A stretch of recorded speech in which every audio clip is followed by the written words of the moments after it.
Hello people, this your boy Bradford Lassiter, aka Big Brad the Rock. Now with this video that I'm about to present to y'all, it's something I wanted to do because it has been, at that point when I did this video, it had been 10 years since the movie ATL came out. It's one of my favorite films of all time. It has T.I., Lauren London, and now by the time I had finished the video, life happened in the form of my dad passing away, and then I just put that video on hold and some other stuff popped up concerning the video, just issues trying to edit the video, but then for some reason I just strayed away from the video, and then I forgot I had it, and I just said, screw it, I'm gonna just go ahead and release the video as it is, and I think it looked pretty good for the most part anyway, but I got those issues taken care of, and now I think I'm ready to present this video to y'all.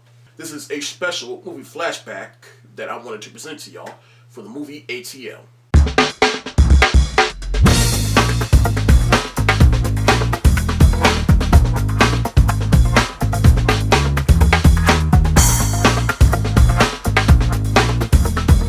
What up, this your boy Bradford Lassiter, aka Big Brad the Rock from Lassiter Enterprises, and I thought I'd do something a little special for this little special movie flashbacks.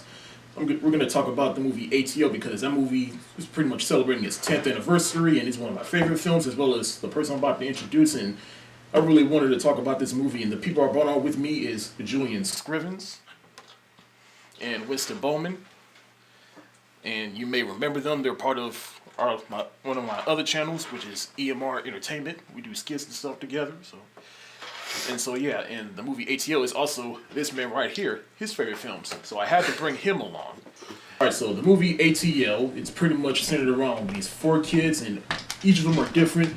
The star is T.I., and it came out when T.I. was pretty much at the height of his career with his album King, and songs like What You Know and How You Gonna Act Like That.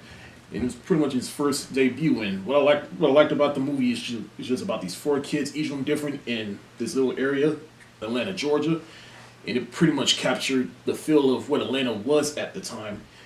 And, you know, like T.I., he was pretty much the straight and narrow one, while his little brother, while he was significantly straight, but he was getting ready to fall off the wrong line and get influenced by other people, like Big Boy, who's also in the movie. And then you got Esquat. He was pretty much on the good side, but he went to a nicer school and he wanted pretty much the best of the colleges. And then we also got the other 2 characters, and then we also got the introduction of Lauren London in one of her first films, and she was the girlfriend of T.I.'s character. And what I liked was pretty much the bait and switch of her character, how she seemed like this hood street type girl, and she fell in love with T.I.'s character. But then pretty much the plot twist of the movie was at the middle half, and how she's actually a rich girl, and she didn't want to tell him at first, and then he eventually found out. And so that pretty much put a bad taste in his mouth. Well, not necessarily a bad taste, but like, you lied to me, and why didn't you tell me this from before? And it was like she wasn't being herself. And then to come to find out, one of his other boys, he knew the whole time, and he didn't tell him. So at the end of the movie, he felt betrayed. And then when he finally had that talk with his uncle, and so T.I. pretty much saved him at the end, and that was pretty much a wake-up call for Ant. And then we had that poem at the end. But again, what I liked about the movie is it was pretty much a simple story, but it was in an area that really didn't get that much exposure except through music. And then we had all these characters from like Monica and Jazzy Faye, and they really got Atlanta-based singers and rappers for this movie. The director of this movie, he was a music video director. His name is Chris Robinson. I'm surprised why he hasn't done any more movies, and I really would love to see what else he could do. But hey, for this movie to be on his resume, it's pretty good though. And that's pretty much, what I like about the movie. Like, what do y'all like about it? I thought we start with the guy. I thought it was going to go from. We can go that way. I like ATL a lot. It's ambitious. It's a very ambitious film. I'm always super critical, so there's definitely things that could have been done better. Things I would have liked to see the general plots as a whole be a little more fleshed out and cohesive. I would have loved to see ATL be like this epic 3-hour-long movie. Honestly, I think that movie could have been 3 hours long and nobody would have been mad, or at least 2.5, and it could have really delved into some of the things that I felt like kind of got glossed over. But that being said, ATL is still a great film. The plot is still tight. Of course, every movie has holes, but They wrap everything up pretty well. And your point about the ATL actors and actually having the ATL presence, I think that was not necessarily revolutionary, but that is very, very necessary. I think that's part of the reason, and in the big scheme of things, a minimal reason why Chirac bombed so hard, because they had no essence of the city in it. They were just shooting it in Chicago. But ATL, like you said, it really was immersive in ATL and everything that was popping at that time. Granted, they probably may not have had so many local heroes that we wouldn't have known, but everybody mainstream, everything that you knew about ATL was in that movie. As my man has said, that is my favorite movie, and it wasn't easy, saying that was my favorite movie at first, because the movie came out, I believe we were in like the 8th grade or something like that. Yeah. So at that time, it was cool to say Scarface is your favorite movie, and so on and so forth. And so, but it was just something, it always came on BET, and I just stopped almost everything that I do to watch it. So I'm like, man, I've seen this movie about 100 times, but it feels like the first time almost every single time. So, what I love about it, I thought the acting was good. I'm not always the best judge for that, but I do think the acting was good. I liked how, as you noticed, it was as authentic to the city. You know what I'm saying? The accents was real. The way that people walked, they had the little Atlanta bop when they was moving. Like, everything was so real. I like the little plot turns and the twists and so on and so forth. I thought it was straight to the point. Didn't think that they tried to make too many stories and stuff like that. And I like the fact that it wasn't a sequel too. You know what I'm saying? Sometimes things are good as is. Like, some things just don't need to be touched. Yeah. And if it had a sequel, I think it could even have a sequel. It could have. But they have to do it the way that I think movies have been handling sequels or reboot type things well lately, by having it be, all right, yeah, that was then, this is now. Like, not call it ATL. Call it something different. If you gotta stick with the name thing, call it Zone 6 or something. Probably not Zone, what is Cat? They were in Bankhead. I don't even know what zone that is, honestly. Atlanta people gonna be like, dude, you fucking ass on the zone, whatever. I'm not fucking from, I've barely been to Atlanta. I like it though. I'm getting off track. But do that and have it be about somebody else coming up in a similar story, and maybe he runs into some of those characters. Maybe it's T.I.'s son. Maybe it's even better, maybe T.I.'s gone and Ant is the uncle now. You know, something like that. As far as the acting, I don't know. I honestly can't tell, because, what was that? The thousands were such a damn corny time. Because we just rewatched that movie to do this, and it was corny as hell. Some of the acting was cheesy. The dialogue was cheesy. But it was a cheesy time. So it's representative. The outfits, the styling was on point, because I was laughing my ass off the whole time. We really used to go to school dressed like that. It's funny to have a real period piece now.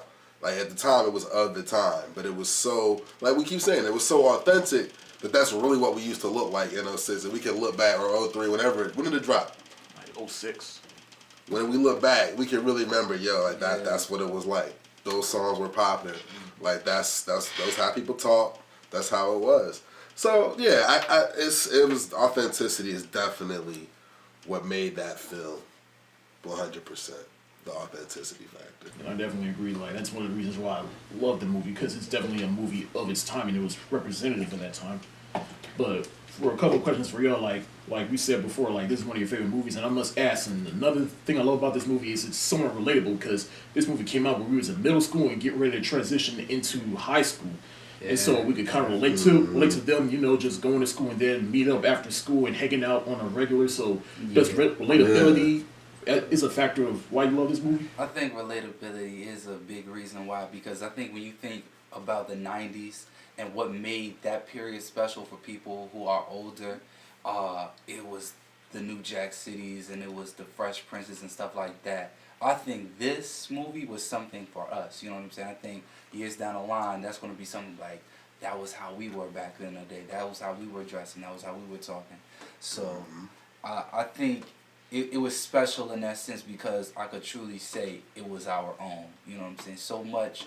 I remember Kanye saying something like, we're so wrapped up in not looking bad, that we jack other styles that were good in the past. This was something that it wasn't our best as far as aesthetically clothes-wise, big baggy clothes, stuff like that, but it was us. And I like that, you know what I'm saying? I can honestly stand by that film years from now. And with that, with our generation, you know, it's basically since we haven't even had a time to really be ourselves outside of maybe that era. It's like everything has been about nostalgia. We came up in the 90s and we wanted to stay there forever. Like everybody's still, I guess, relatively young. Our generation's probably, you know, about 35, maybe turning 40 now. At the outset, 40 to 20. It's and the fact that the movie is so tied to music, because that is one thing. There has been a cultural marker that we can really look at ourselves through. There's fashion, there's pop culture, but the primary thing is music. We can see, it's like bands on a tree. We can see it go from the hip hop all the way through the origins, through the 90s, through the thousands. We know exactly what 06 music sounds like. We know exactly what 99 to the 2000 music sounds like. We know exactly what, oh yeah, I was in that grade, boom. We know what 2010 sound like. We know when Drake started coming out. We know blase blah, all of those trends. But I can't point to too many other movies along that path from the thousands on. I mean, the 90s we had some stuff. We had a lot of stuff. Yeah. But in the thousands, outside of ATL, that are really relatable like that. That are really relatable in that same vein as the music, as all the things that we can constantly pull and point to. 100%. One of the other things that really was great about that movie as far as relatability is they had some of the kind of standard character types that you always have in a group dynamic movie. You know, they had the kind of smart guy. They had really? They didn't. They were regional. And that's the thing. They set it up. It felt like familiar character types. They had familiar situations to classic movies, but those character types were really only traditional to our community. You had, for all intents and purposes, I know we have a mixed group watching this film, but because we talk about relatability, you had New York nigga, you had the T.I. nigga that's in a fucking tank top on the porch, dusty front porch. You had your man who's had lower income is trying to come up and be more.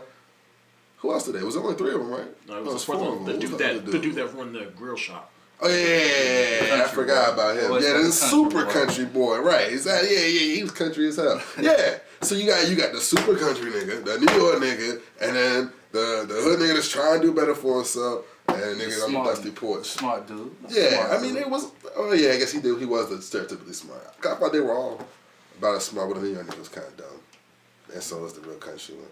So they did kind of have some stereotypes there. Yeah. But long story short, over like exaggerated though. Right, and they played to the point that I forgot that he really was smarter or supposed to be smarter than everybody else. But the way they represented those characters was more relatable to the community more than the character type of a movie, but that still made it a good movie. Yeah. So, big ups to them for that. Of course, they wanted to skate as a unit, but like they went to the extent of having all those different teams come out, and they had like the ballers, the ones, you know. But outside of a couple, dances, like why not have some kind of rivalry there? Why not have and it was like that was their thing. That was like the main backbone of the plot on that level. And we saw them skate, but it didn't feel that important. It was just like, oh yeah, this is the skate thing. And I guess I might be reading too much into it. At the end of the day, it was a teen movie, so they rarely go that deep with it. But just for what ATL is, and looking in retrospect like we are, what it could have been. And then there were characters that didn't really have much going to them. Like even the country boy, he was there, he was cool, he was mostly comic relief. The New York dude, mostly comic relief. All they did was have jokes for the dialogue and as a friend to say, yo man.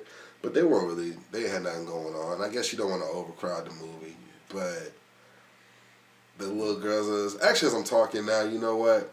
It's fine the way it is. Yeah. It's fine the way it is. But like for the characters, they did really flesh out. I feel like that was the right call because if you really think about it, and they even had this in one of the first shows they had out, the focus was on T.I.'s character, his brother Ant, Esquire. Now that one, because you said that, his little brother could have been more fleshed out. Because I remember that from last time you watched this. I forgot about him until they showed him sitting on the corner. I was like, oh yeah. There's literally like a big chunk of the movie that you just don't, that's it. They showed you the montage, let you know he's on the block, and that's it. Like, you didn't really feel sorry for him. You couldn't. He was just I'll agree to that. Yeah. Idiot. You was doing the wrong thing, and then you got him a big boy. You seen him damn near kill a guy. Why would you even engage? So it was, and then there was that with that effect. I think they had chances to do some cinematic things that they didn't really capitalize on. Like, I noticed in one of the scenes, it's like all the doughboys are on the block and they're all wearing white shirts and he's wearing a black one, or they're all wearing black shirts, he's wearing a white one. But then like one other guy's wearing the same color shirt as he is. So for it to be that close to having that symmetry, why not go all the way, put them all in the same? If you're going to have him in white because, oh, he's pure, but he was out there the longest. So how is he? And are you really trying to say that he's different from these other young kids who are on the block the same as him? Why not have them all out there in white T-shirts to represent purity with maybe black bandanas or something? I don't know. If they're going to be random colors, why have just the main character and one other random character in it? That just seemed like a poor decision. That's just something that stuck out to me. Another thing you pointed out was the whole skating aspect of it. I get what you're saying with that, but I feel like it was more so just a tool and one of the many things they used to represent ATL, and especially at the end, because it could have been real cliche if T.I.'s character would have came back at the end and regrouped with his friends and win the competition, but instead they had him go save his little brother. Yeah. Yeah. I mean, plot device, but still. Who do y'all think had the best performance in the movie?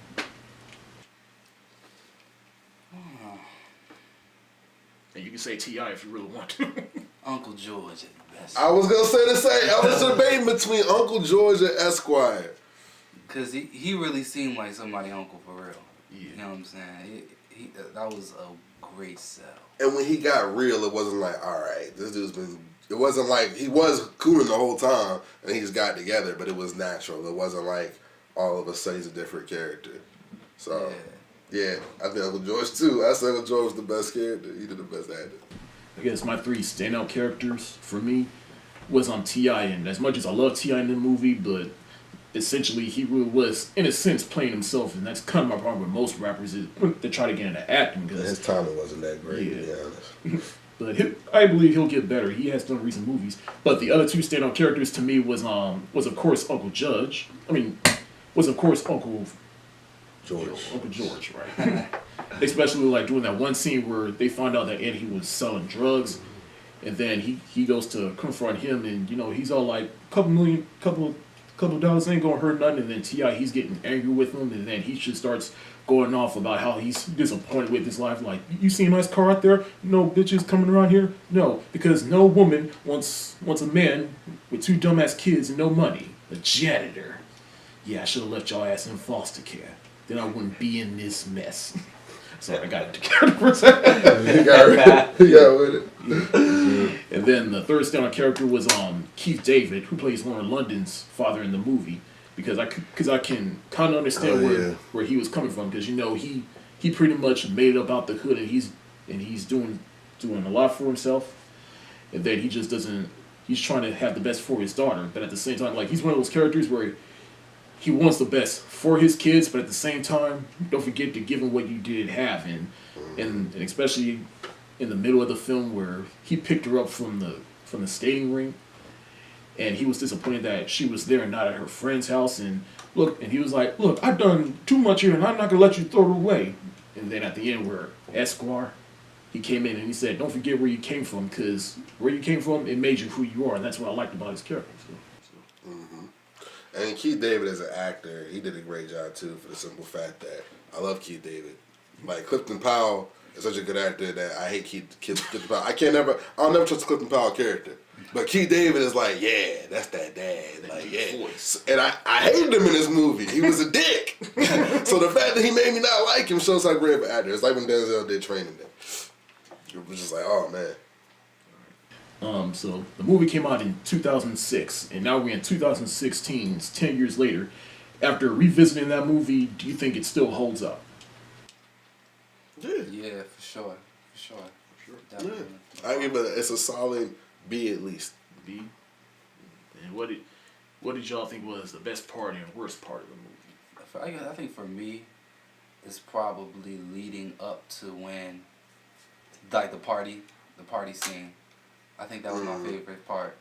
You know what I'm saying? Because you got to see like the romantic scene come together, and it was pretty organic. You know what I'm saying? Yeah, they did do a good job with that. It didn't seem forced or anything like that. So yeah, I think that was my favorite part. I would say my least favorite part, and I guess this is my only gripe about the film. I remember watching it with you to make sure we could really get this review down. They overwent in with the country grammar. Like, people don't talk like that. Exactly. Like, I was like, I guess, you know what I'm saying, fatter than a swamp possum with the mumps. Like, like, you know what I'm saying? That's something they would say back in the day, but that's a stretch now. Like, you know what I'm saying? Or even for them, that was a big stretch. That was like a Space Jam reach. It was like, Thank you for making that point. That's what I was really trying to grasp with that, with what I didn't like about the dialogue. Yeah. Some of that shit was just goofy. Nobody says that. What are you doing? But yeah, I think that's one of my least favorite parts for sure. I do feel like the ending was kind of lukewarm though. The ending in general was lukewarm. They could have done more with it. They could have. I'm not saying Little Man had to go. Like I said, that's not really my least favorite. I'm gonna talk about the ending though, because it was just lukewarm. Like, I'm not saying Little Man had to die, because he did die in another movie with Queen Latifah. Oh, I know what you're talking about. He had AIDS. That shit, I cried. We're gonna talk about that movie right now though. But just something more. Like, it was just like, okay, he's okay, and everything turned out all right. Like, it was a happy ending and all, but I mean, it was just I would have liked. As powerful as that movie, the memory of that movie is, it just ends. It just ends, kind of. That's it. All right. Cliche, wrap-ups. Boom. But my favorite part of the movie, my favorite part was mentioned previously, the fact that in the ending scene, when he's in the hospital scene, that poem by Big Rube. Ooh. And if you don't know, viewers at home, who Big Rube is a member of the Dungeon family, which of course is the mighty family in ATL, from which Outkast, Goody Mob, Organized Noise, all of them. And Big Rube is just known for being a poet and doing bomb-ass interludes, outros, intros. If you ever heard the song Liberation by Outkast, that's the next video you should look up and hear Big Rube's verse on that. But the fact, when I very first heard Big Rube come out, I hollered. And every time I still hear Big Rube, I'm like, oh, I almost forgot Big Rube was here. But I didn't forget, because it's my favorite part of the movie. But I just can't wait. That's it. So, Big Rube poem, the fact they had that, definitely done. And Big Rube did the intro to Future's first album. You know what I'm saying? Just in case y'all need something a little bit more recent. There you go. You know. For the kids. For the kids. We'll listen to y'all, bro. I guess I'll probably say, like, my least favorite. Well, for one, I will say, yeah, the ending, I wouldn't say it was lukewarm, but I'd say, like, they did kind of just wrap it up out of nowhere. Like, after Ant got shot and T.I.'s character had the conversation with him, that needed to get his life together, they just pretty much just montage of the epilogue of what the other characters did after that moment. So I guess they could have fleshed that out, but I guess my least favorite is probably just yours. It's just some of the acting outside of the standout characters, and maybe it's because, like, Keith David and the uncles, the actor that played the uncle, maybe it's because they're more seasoned actor, but some of the acting in the movie did kind of feel just either goofy or corny or just overacted because they were trying so hard to get the authenticity or the feel of ATL rather than just make it feel organic. But for my best part, I guess it's just the fact that, you know, it is a movie of its time and they pretty much captured the feel of ATL. In that, you know, they actually got people who were in that area in the movie and they really try to make something special in it. despite if it's a story or a plot that's been done before, they try to do it like in that aspect. So. But for me, I'd say the movie, in a sense, it does kind of hold up because we still watch the movie to this day and we still remember it, and it's like I even remember like we were all watching it. And my younger sister, she tried to watch it, and then we asked her how did she like it, and she said she didn't understand. And I feel like the best movies are the ones that don't try to spoon feed you the plot or the story, and it has replay value. And the more you watch it, the more you'll love it and appreciate it. So that's what I love about the movie. All right, and so that's pretty much our ATL review or my flashback review. And obviously, we all love the movie enough that we're still talking about it to this day. And I did a reenactment video for it. And despite its negatives, we all generally love the movie. And I probably give this movie 5 stars for it's a masterpiece. Yeah, what would y'all rate it? Using my scale or your own scale or whatever. Is the scale gonna pop up here or here? I'm just gonna point so either way. Now it's there for the video, but I gotta give it that 5 stars out of 5 stars. Favorite movie. You know what I'm saying? I'm gonna be the Russian judge. I'm just gonna throw it a 4.5. No, I'm just gonna throw a 4. So even 4, 80%. 4 stars. It's worth money. Oh yeah, it's definitely worth money. Yeah. Definitely worth that cheddar. If it came back out in the theaters, I probably wouldn't go see it. I've seen it a million times. But if it was brand new, well, I missed a review, so I guess it wouldn't be brand. It's a good movie. Yeah, give it 4 stars. 5 stars from me and Winston. 4 stars from Scriv here. If you haven't seen this movie, honest to God, please go see this. And if you don't really like it at first, trust me, give it a couple more viewings and you'll appreciate it more and more, and especially as you get older. And so, yeah. Go ahead. Just keep an eye on BET. It'll come back around. You saying it's your boy Winston, DJ Hambo, aka Hambo, at Uno60 on Twitter, at Uno60 on Tumblr. I'm saying we just out here. That's right. DJ Hambo is available to book for your parties. He turns it out, makes the booties twat. Guaranteed. Myself, just follow me on Snapchat, man. I'm funny as hell. Bill Waterman, 2 N's, BILLWATERMANN.